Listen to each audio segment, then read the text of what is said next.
Good morning. It is Monday, December 24th, and this is The Drill.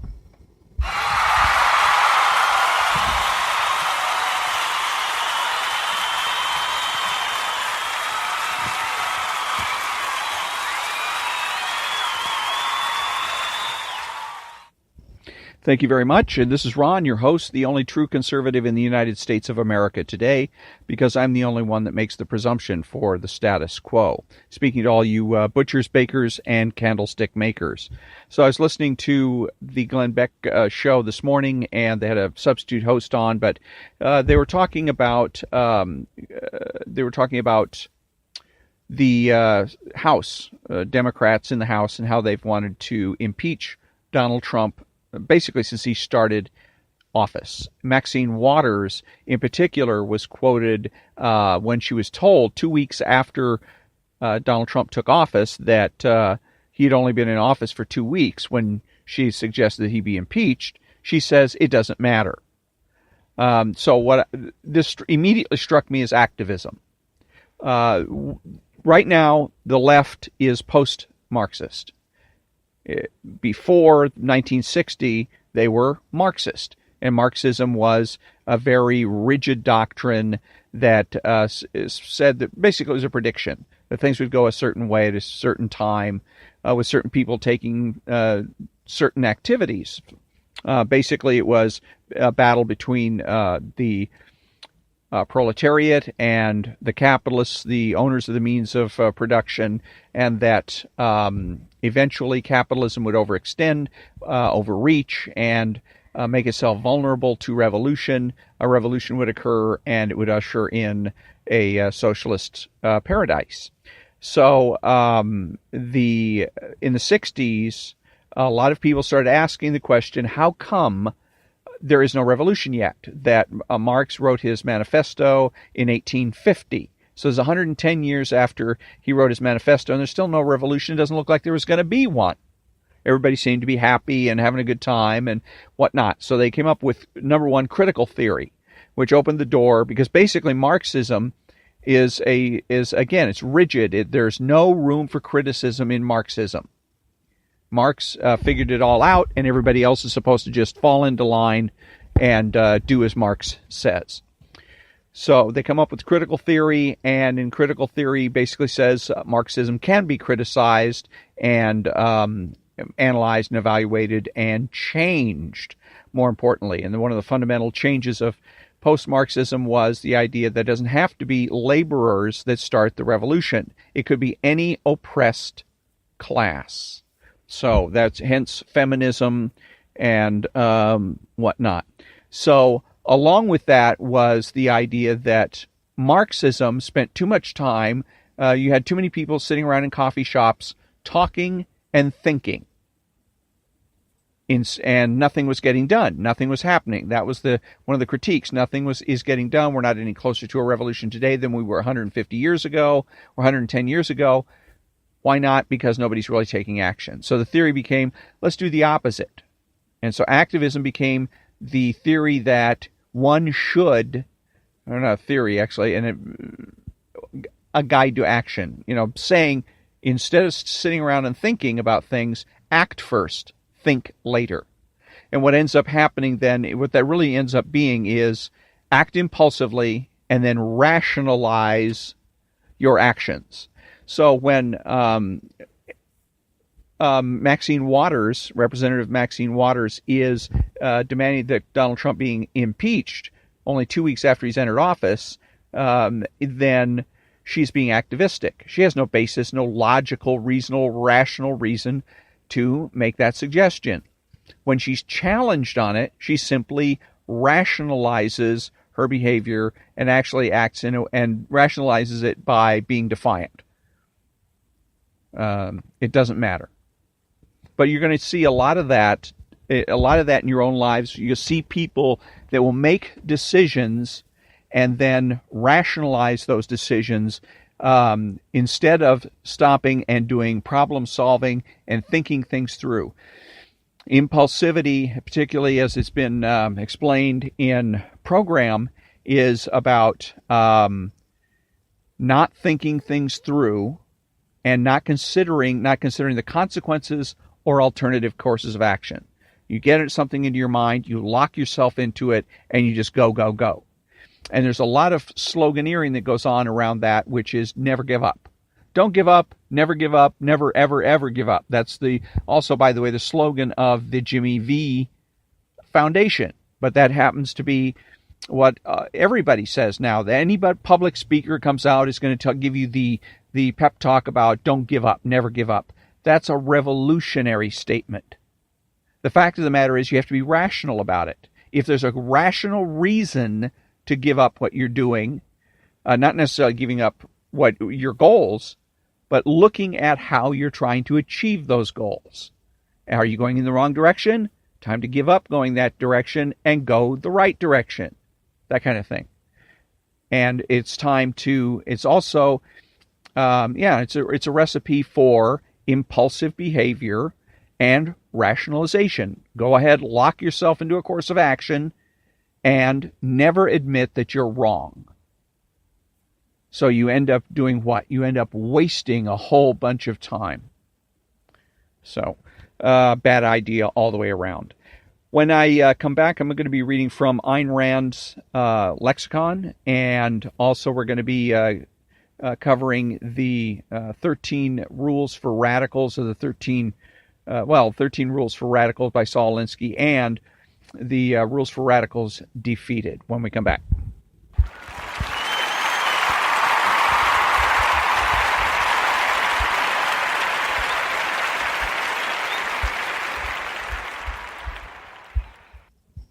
Thank you very much. This is the Ayn Rand lexicon, and the concept of the day is dictator.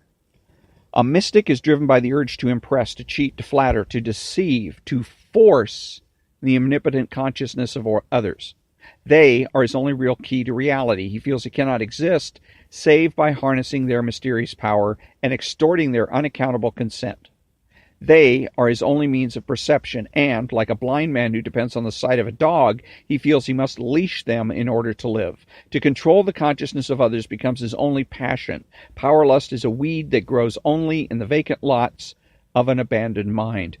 And right here I want to interject something. What she's doing is psychoanalyzing this particular character trait or personality trait, dictator, or in this particular case it's mystics. And you're frequently going to be asked to do that. One of the ways that the left gets people off track, gets conservatives off track, is by asking why. Why do you think they do that? Why do you think it is he does that? And what they are encouraging you to do is to psychoanalyze. And if we keep everything psychological, you keep everything subjective, and you keep things in the socialist mode.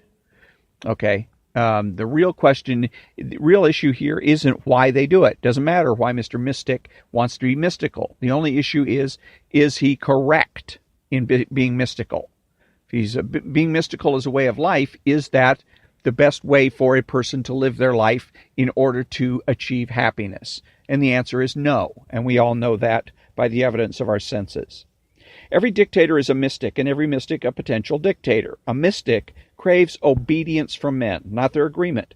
He wants them to surrender their consciousness to his assertions, his edicts, his wishes, his whims, and his consciousness is surrendered to theirs, as his consciousness is surrendered to theirs. He wants to deal with men by means of faith and force. He finds no satisfaction in their consent if he must earn it by means of facts and reason. And so what I've been saying is that the left is interested in power. They're interested in winning. They're not interested in what they should be interested in, which is right and wrong, and being smart or stupid, and learning. Reason is the enemy he dreads and simultaneously considers precarious. Reason to him is a means of deception. He feels that men possess some power more potent than reason, and only their causeless belief or their forced obedience can give him a sense of security, a proof that he has gained control of the mystic endowment he lacked. His lust is to command, not to convince. Conviction requires an act of independence and rests on the absolute of an objective reality. What he seeks is power over reality and over men's minds of perceiving it, their mind, the power to interpose his will between existence and consciousness, as if, by agreeing to fake the reality he orders them to fake, men would, in fact, create it. Exactly. Very well put there, except she says objective reality, which is redundant. Objectivity, reality are basically the same thing. Destruction is the only end that the mystics' creed has ever achieved, as it is the only end that you see them achieving today. And if the ravages wrought by their acts have not made them question their doctrines, if they profess to be moved by love, yet are not deterred by piles of human corpses, it is because the truth about their souls is worse than the obscene excuse you have allowed them. The excuse that the ends justify the means, and that the horrors they practice are the means to nobler ends. The truth is that those horrors are their ends. You who were depraved enough to believe you could adjust yourself to a mystic's dictatorship and could please him by obeying his orders, there is no way to please him. When you obey, he will reverse his orders. He seeks obedience for the sake of obedience and destruction for the sake of destruction. You who are craven enough to believe that you can make terms with the mystic by giving in to his extortions, there is no way to buy him off. The bribe he wants is your life, as slowly or as fast as you're willing to give it in. And the monster he seeks to bribe is the hidden blank out in his mind, which drives him to kill in order not to learn that the death he desires is his own. Perhaps the most craven attitude of all is the one expressed by the injunction, don't be certain, as stated explicitly by many intellectuals. It is a suggestion that if nobody is certain of anything, if nobody holds any firm convictions, if everybody is willing to give in to everybody else, no dictator will rise among us, and we will escape the destruction sweeping the rest of the world. This is the secret voice of the witch doctor, confessing that he sees a dictator, an Attila, as a man of confident strength and uncompromising conviction.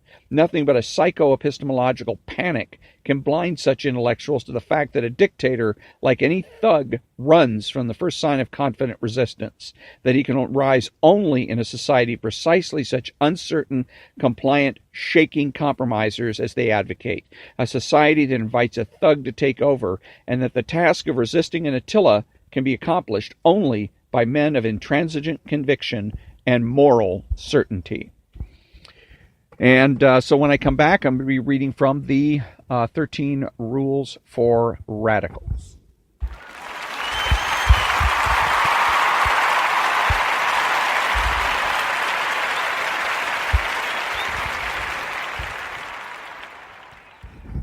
Thank you very much. And when we left this off, Saul Alinsky was describing how his tactics were put into use in a particular situation with an organization called the Woodlawn Organization. And I believe I'm not sure. Let me see.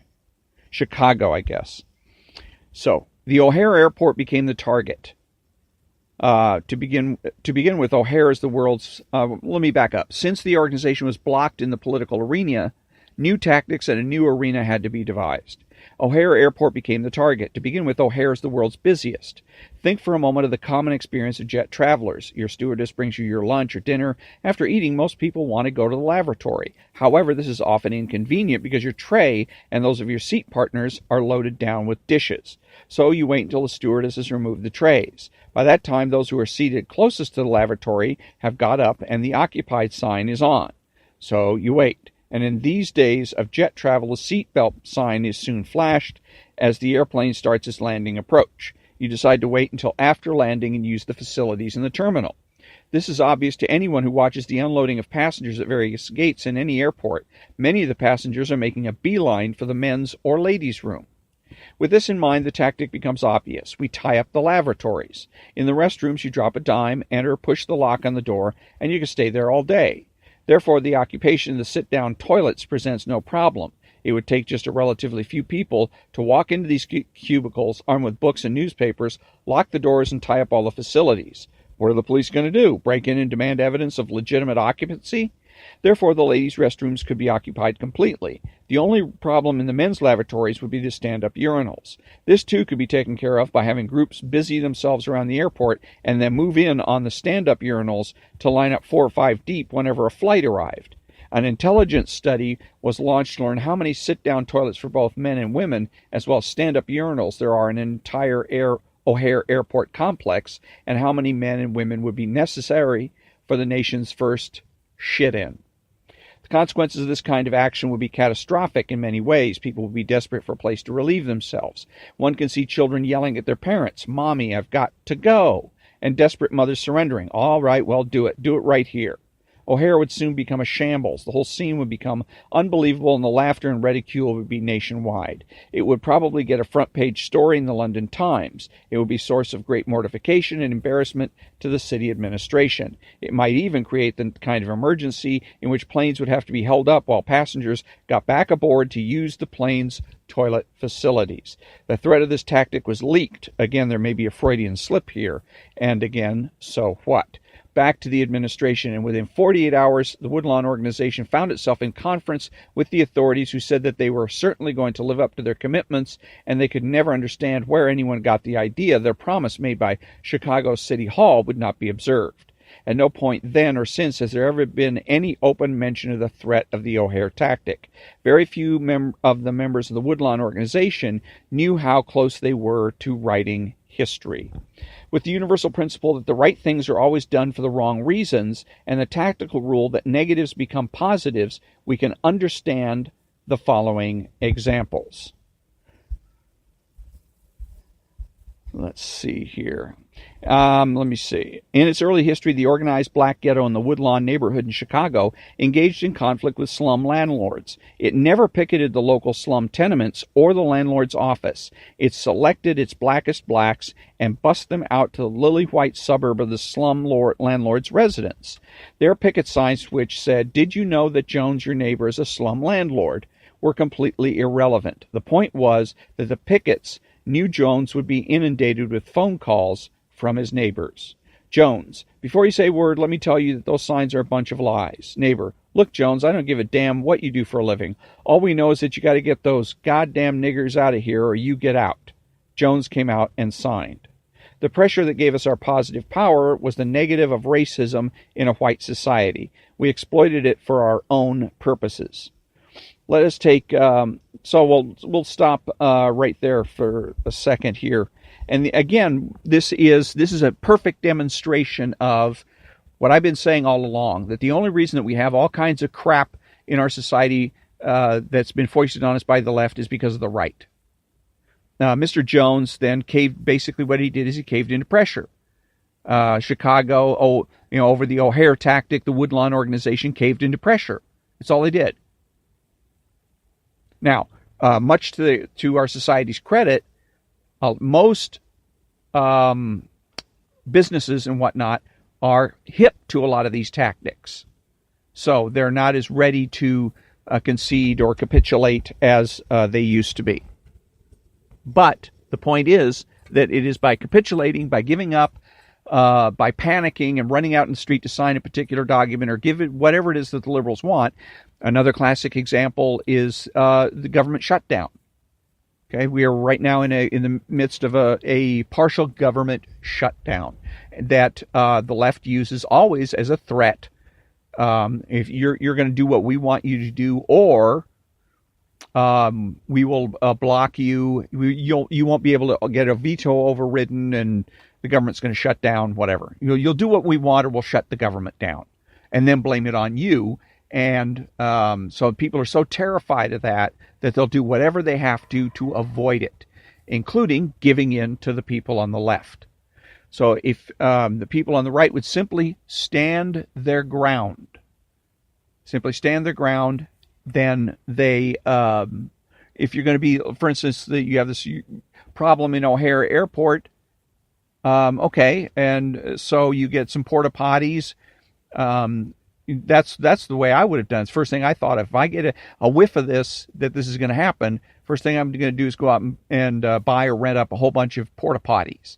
Then if people try to shut down the restrooms, I bring out the porta potties for the legitimate passengers. So, and then again, the guy with the pickets is you don't answer the phone for a while.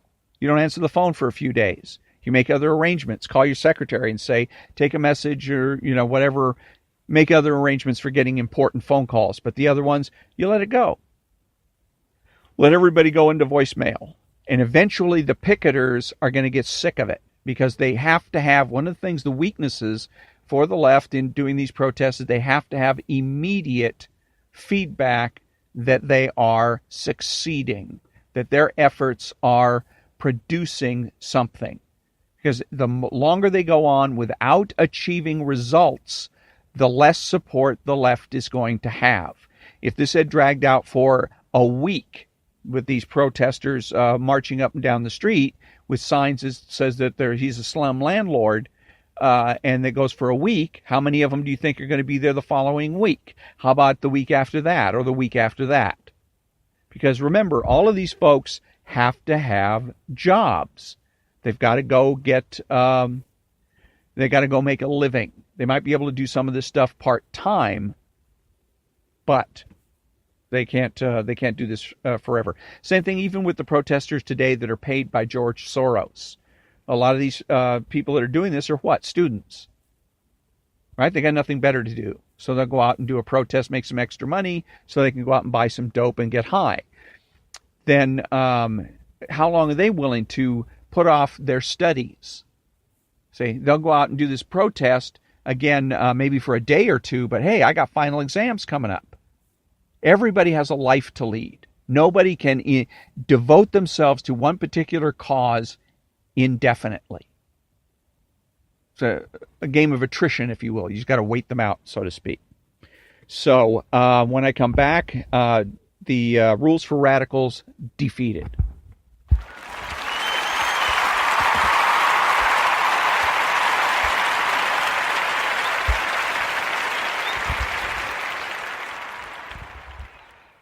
Thank you very much. Welcome back. And we left this off at the end of Chapter 1, and this is Chapter 2, to use or not to use the morality of Alinsky tactics.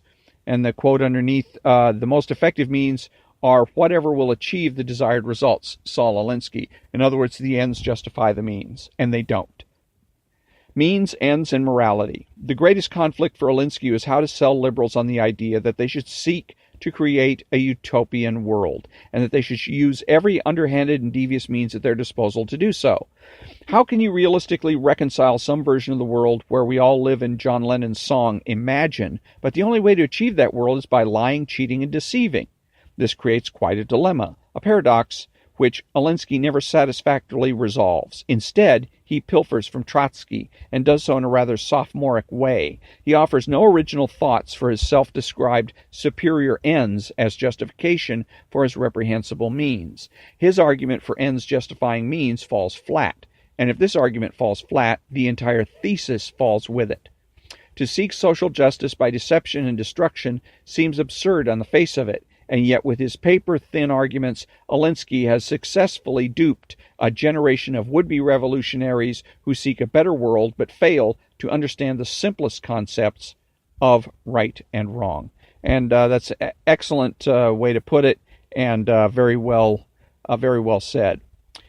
Nevertheless, where his intellectual justifications fall short, his methods prove quite formidable, especially when used against conservatives who, by their very nature, seek the best in their fellow man. It is no wonder that Alinsky offers homage to Lucifer in the dedication of Rules for Radicals. For like Lucifer, he seeks to destroy the unsuspecting with both explicit evil, as well as by transforming himself into an angel of light.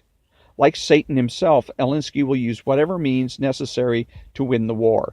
If he has to trample the naive and the innocent underfoot in the process, then they are simply the casualties of war, and Alinsky is convinced his war is just. And what this reminds me of is Tawana Brawley. And Tawana Brawley was a woman who was presented herself, or I think was discovered by somebody in a pile of trash, and she was, I think, in a various state of undress, and she'd had the N-word and other obscenities scribbled on her body, and she claimed that she had been raped by white police officers. So coming to the rescue is one of the neighborhood organizations, and they basically backed her up and said, look at what a racist society we have. We have these white racist cops that raped this woman. We demand an investigation and make generally a big deal out of it. And the Reverend Al Sharpton was the leader of this particular social justice organization. And so it turned out that Tawana Brawley was lying about the whole thing, that she'd had sex with somebody, was afraid that she'd become pregnant, and decided to make up the story about being raped to have an explanation for her parents, because she was, I guess, 16 years old, thereabouts. When he was confronted by the news media and told, well, this whole thing is a lie, then he basically says it doesn't matter because we're creating a movement. So again, the ends justify the means. So long as we can lie as much as we want to, we're not interested in telling the truth if it is going to further our interests. So that brings us to the conclusion of another episode of The Drill. And until next time, thank you very much for listening, and have a great day. And Merry Christmas.